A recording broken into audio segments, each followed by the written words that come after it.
I like it. How's it going, everybody? Hope you guys are doing well. I've got the X-Maxx here, well, at least the body, the old body of it. And today I thought I'd do a quick 2-month follow-up video for you guys, just to give you my thoughts on this thing, go over some basics with the X-Maxx, and let you know what I think about it after having it for a couple months. I've been driving it still, but haven't posted much video of it because it's kind of been the same stuff. I will show you a little bit of that right now. But normally I do a video review and something brand new, review it, show it, and then it disappears, it goes off the radar, you don't see it again. But this is kind of a special truck to me, and I figured it might be interesting just to give you guys some follow-up videos as I own it, as we go along with it, what works, what doesn't work, and just how it's doing.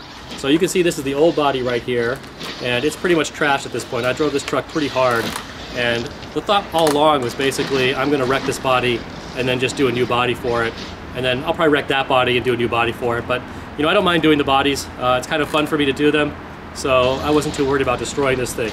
The interesting thing about this body is that the inner endoskeleton, the plastic parts, they all survived no problem. Even when I was running over this body with the truck, nothing of that broke at all. So that stuff is pretty solid.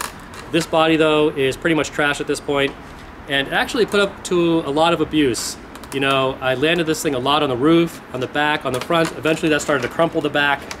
But the one thing that really did it was I had a bad landing where I landed kind of sideways and the body plowed into the ground. The rest of the truck kept moving with a lot of weight, and it just sheared all of the mounts off.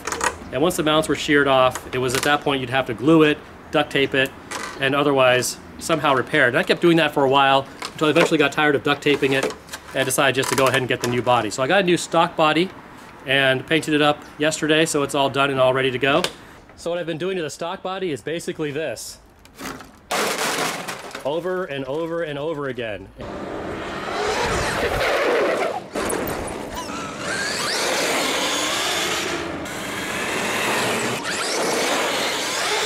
So there is the old body there, all trashed, and there's the new X-Maxx. It's the same body as stock. I think it's about 50 bucks, and it's been painted up. You get the clear polycarbonate body. The nice thing about it, it's pre-cut, so you don't have to cut the plastic off, cut it out. I hate that part of making a body. I don't mind masking, I don't mind painting. I like seeing a clear piece of plastic become something colored and alive like this, but I hate cutting bodies, it's no fun. So this one is pre-cut, which is nice. You just get the plastic body and the stickers. You don't get the plastic endoskeleton parts. Those are just transferred straight over. So there's the new truck. Pretty much I'm just using Tamiya paints now for these car bodies because the paint spray is uniform. If you shake them well, you don't get any clumping. It's a nice spray. And also I've noticed that you can flex the body quite a bit and the paint won't crack as long as you have enough coats on there. So these are quality paints. This is all I'm using. Just make sure you get the paint that's for polycarbonate bodies. So this truck is painted with PS59, that's dark metallic blue, that's the main part of it. It's got a few highlights of semi-gloss silver, aluminum, PS48, but you can do any sort of silver if you want. And then of the fenders are black, and the whole thing is backed in black, so the inside of the body is all black. I like the metallic paint because it really makes the car kind of shine and pop. It's a lot more luminous than just the flat paints. So if you really want your body to stand out, just get any sort of metallic paint, metallic orange, metallic blue, whatever, and it's really gonna shine, especially when the sun hits it. Right now the sun's not hitting that body, but that will really make the body look good, and then back it up with the black. So I'm not gonna go into a lot of detail about how to paint a body because there's a ton of videos on the internet about that, but the basics are pretty simple. This body's already pre-cut, so you don't have to worry about that. You'll clean it out with some dish soap on the inside, just wash it out. You wanna remove the plastic residues, oils, things like that. So clean it out, let it dry. I just let it air dry so that I don't get any dust or anything on it from a towel or whatever. Once it's air dried, then you mask it off and then you paint it. So it's pretty simple, but it takes me a few nights working on it slowly to get something like this painted. And then the trick is really to do a lot of thin coats. Don't try to paint it all at once because your paint will then run. You'll have little rivers of paint running down the inside, and those will show up on the outside, especially if you did it early on when you started. So make sure just to use really light coats and take your time with it, let them dry in between, and you'll get a nice body like this. Let's take it over in the sun real quick. I want to see how this thing looks with sunlight on it. I haven't seen that yet. Well, it looks pretty good. It's definitely got a nice shine to it. Sparkly. To me it has a lot of different paints. So, if you like flat colors, or you like metallic colors, whatever. There's a lot of different ones to choose from.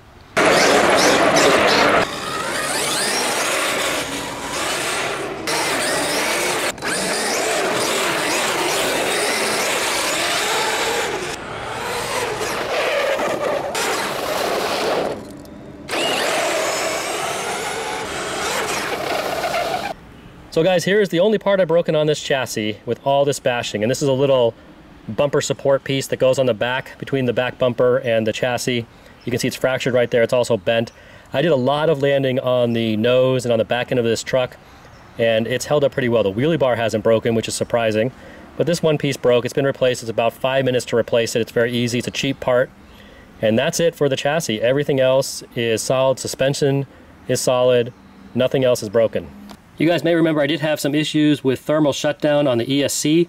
That happened a couple times, and it took a while for it to reset, and then it stopped doing it for whatever reason, and it hasn't done it for at least, I don't know, 4 or 5 runs with this truck. So it's interesting that it happened and then it kind of went away. So one small issue there, but it seems to have resolved. This is still the stock ESC, haven't replaced anything. The motor's still running fine, and everything else electronic-wise is doing well. I haven't had any issues with the servo. The only thing that's happened a few times is some junk can get in there. You can bind up your servo mechanism. So if your servo stops working, your steering is stopped, take off the body, go in there and make sure there's not a rock or something else that's jamming you up. There was one instance where the pinion gear came loose and the truck stopped running. So had to go in there and have the pinion reinstalled and retightened, and that's been fine since then.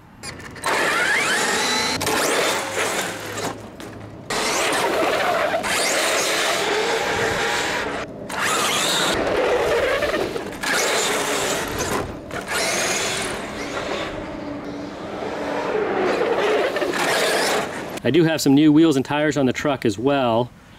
All the old tires basically have rents like this in them at this point. Big holes, the foam's been partially ejected, and you can re-glue these back. I have done that with some of them, but eventually they come loose again, and eventually you just want to replace them. Now this is not a fault of the tire.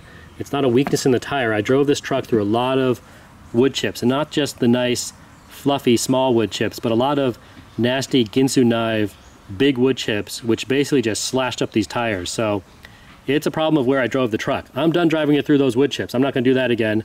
These are stock tires. I don't want to replace them again at any time real soon. So the wood chips are done with. Not a weakness of the tire, but just something else that's new on the truck. So the truck has 3 different driving modes. They're easy to select on the, well, appropriately named Easy Set button. When you turn it on, just hold it down and just keep pressing it. When you get one flash, right there, that's standard mode, full throttle, forward and reverse. 2 flashes is race mode, no reverse. 3 flashes is training mode, which means that the throttle is limited to 50%. And I highly recommend doing that if you're going to have a kid drive this thing, because at full throttle, this is a big heavy truck and can do some damage. If you're new to it, put it at 50% until you get used to it. I'm going to talk real quick, guys, about the batteries and the charger here, because basically Traxxas has made the batteries for the X-Maxx kind of proprietary, so you have to get these batteries pretty much, unless you want to resolder new connectors onto your ESC or new connectors onto another battery. It uses these Traxxas connectors with the built-in balance plug, so a lot of people aren't going to want to do that, and this is the easier option. The batteries have held up. I have no problem with them. 25C rated, 50C burst. They do fine. Nothing's puffing. You know, they're solid, so I have no complaints about the batteries. The charger is a very simple, easy to use charger, and I actually kind of like it because you plug the battery in and you have 3 options. You can do a balance charge, a fast charge, or a storage charge. So if you're going to just, you know, run the truck tomorrow, do a balance charge. That's the first option. You'll just plug your battery in, hold down the start button, and it'll charge. It'll tell you where the progress is by these little lights that go up. You know, if you want to drive it an hour from now and you have 2 batteries to charge, do a fast charge. But don't do the fast charge every time. You want your batteries to last, and you're better off doing the balance charge. And then if you're gonna not drive it for 2 weeks, put it in storage, do the storage charge. That's gonna balance your packs, put them at the right voltage, and they're gonna last longer if they're stored correctly. So it's a very simple, easy charger. I actually like it. It'd be nice if you could do both batteries at once. That would be awesome, but you can do one at a time, and very simple, very easy to use. So they've made it pretty much mistake proof as far as you know, charging these batteries go.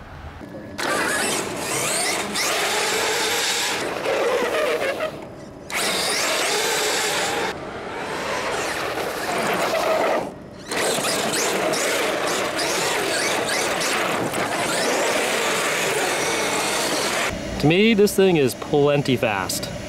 So probably getting around 20 minutes of runtime. And after that, you know, the batteries aren't warm. Everything is pretty cool overall.